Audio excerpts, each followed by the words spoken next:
So today is Saturday, the 7th of October. We have less than 24 hours before the Chicago Marathon starts tomorrow. I arrived in Chicago on Thursday. I started out traveling on Wednesday. Obviously I live in Leicester. I took a coach from Leicester to London, stayed at my parents' house overnight, and then the next day took an American Airlines flight from London Heathrow and arrived in good spirits at Chicago O'Hare.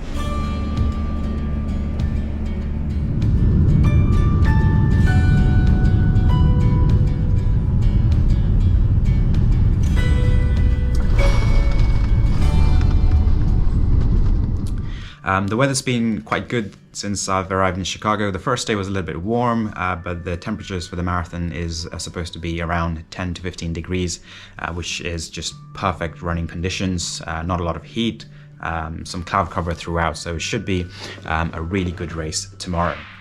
So since I've been here, I've had a little bit of time to explore the city. I did one of those free walking tours of the Loop. So we went around the Loop area, looking at various different architectural sites around Chicago downtown area. The Bean, or the Cloud Gate, as it's properly called, is kind of cordoned off right now. There's some renovation going on in that area, so we kind of had to take pictures and look at it through gaps in the fences. Other than that, it was really good. The city has been completely taken over by runners. I've seen so many people just walking around casually in Vaporflies and Alphaflies, and I wonder how comfortable it is for them doing that, because they're not the most stable of shoes to be walking around. It just feels like we've all descended into this city and completely taken it over. There are people walking around in loads of running clothing.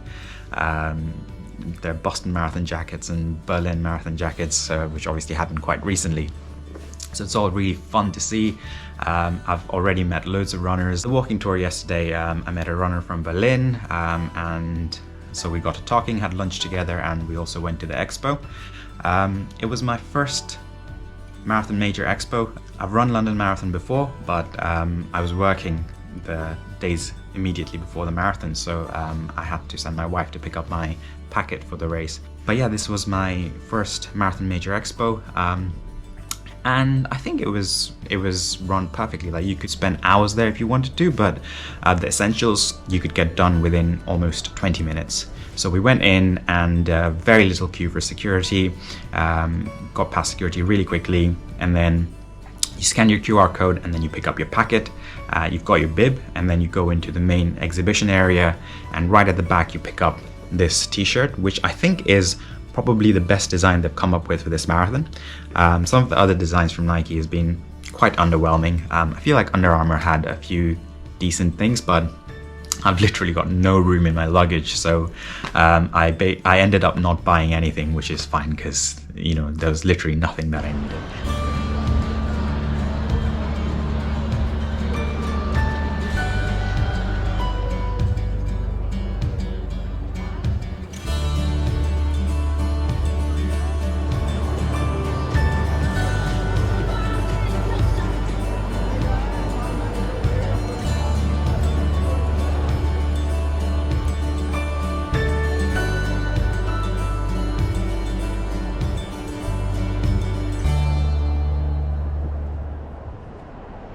So I'll show you the gear check bag.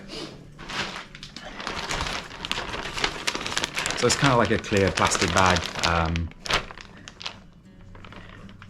which is a generous size. So that should take in all the extra bit of bits and pieces that I'm going to take for the race.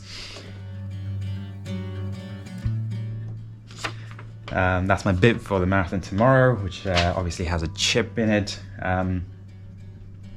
And other than these essential things, you got some free stuff like some gels and Cliff Bars and electrolyte sachets and BioFreeze sachets and things like that. So there were a few free stuff. The highlight for me in terms of the free stuff was the little bit of, I think it's called Goose Island beer that I got to try out, and it was pretty sweet. So I'm looking forward to having that at the end of the race tomorrow, hopefully in good spirits and not just to drown my sadness. So this afternoon I'm meeting a friend, and we've got a little pre-marathon dinner plans. So we're going to go to her house and have a pasta party, as you do day before the marathon.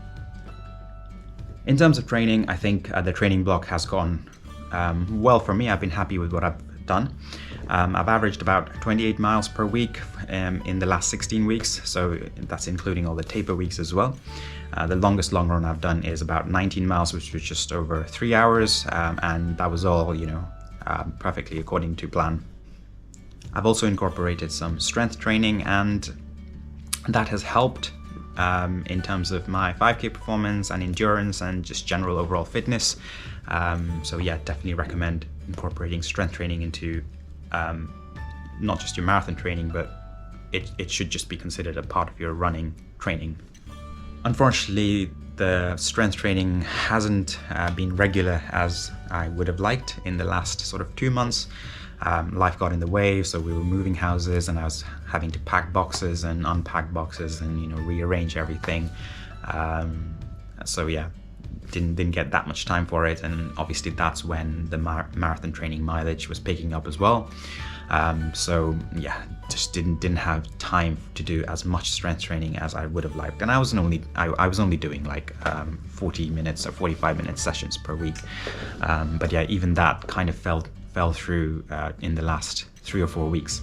So it's an early start tomorrow. I have to get up around 4 a.m. And hopefully I'll be out of the house by 5. My suggested arrival time is 6 a.m. and I do want to go early. It's probably a little bit early and I'll probably just be sitting down twiddling my thumbs for a bit.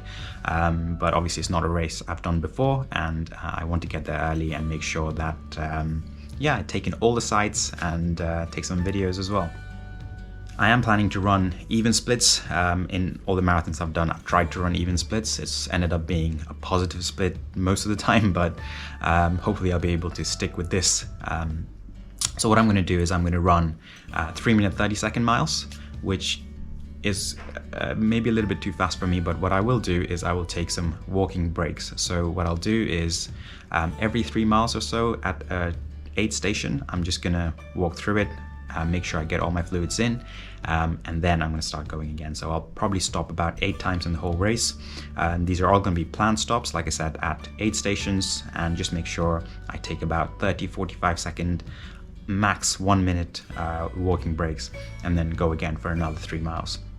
So incorporating these walking breaks, even though I'll be running 8-minute 30-second miles, I will probably average around 8-minute 45-second miles, which will get me a sub 3 hour 50, and that's the aim for this marathon, to run it under 3 hours and 50 minutes. And one of the features of Chicago obviously is the huge skyscrapers, which throws off your GPS distance and makes your watch really unreliable. But I do run with a stride pod, and therefore the distance comes from the pod rather than the GPS signal. So that shouldn't be an issue for me, and hopefully I'll be able to hold on to that 8:30 running pace the whole time.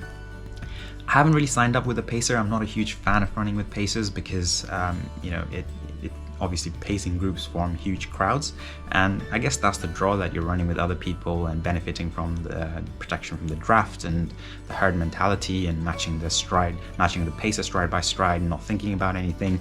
But I do feel like running with pacers there's not that much to distract you, and it gets a bit boring. You're not doing the maths yourself and not struggling with it. You don't feel, at least I don't feel that when I run with pacers, I am almost sort of involved in the race. I feel like I'm just running and not really involving myself with the race. Whereas if I do the pacing myself, and if I'm deciding what I'm going to do in the next mile, and if I'm deciding where I'm stopping or not stopping or how fast I'm going, I feel like it's my race, that the pacer didn't run the race for me. And of course you run your own race, and that's there are obvious advantages of running with a pacer, but it's just how I feel. And I do feel really congested when I'm running with a whole herd of people just right beside you. So I will probably run the race by myself, but I keep going back and forth with this. So yeah, I just got to pick one and make up my mind, and I think I've pretty much decided that I will go without a pacer. So I will be running in these beauties. So these are the Adidas Adizero Adios Pro 3s. I've run a few races with them, and I think this is by far my favorite carbon-plated racing shoes. The Alpha 5 Vaporfly arches are way too narrow for my super flat feet, and these ones, they're a bit generous around here, and the response is just fantastic. So yeah, running in the Adidas Adizero Adios Pro 3s.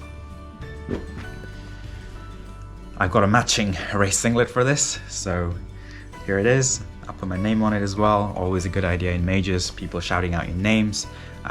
Gives you that extra boost to just carry on towards the end when obviously you're getting quite tired.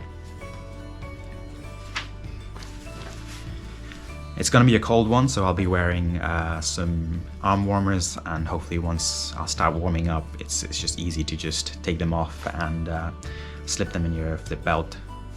So for my bottoms, I'll be wearing these Nike half tights.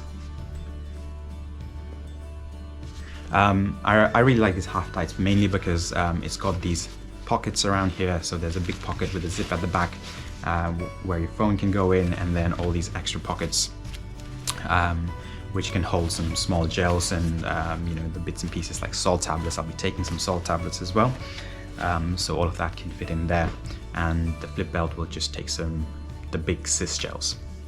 So overall, if you asked me last week, I was quite confident, but this week I think there's been a lot of stress on the body with the traveling and lots of walking yesterday at the walking tour, standing around, going around the expo, and traveling around generally, and mainly my biggest worry has been the lack of sleep this week. So from almost Tuesday onwards, I don't think I've slept very well. My flight on Thursday morning was really early, so I only slept like 5 hours that night, and I'm not a good sleeper on flights, so maybe I got very short naps in, and since I've been in Chicago, obviously the jet lag has been a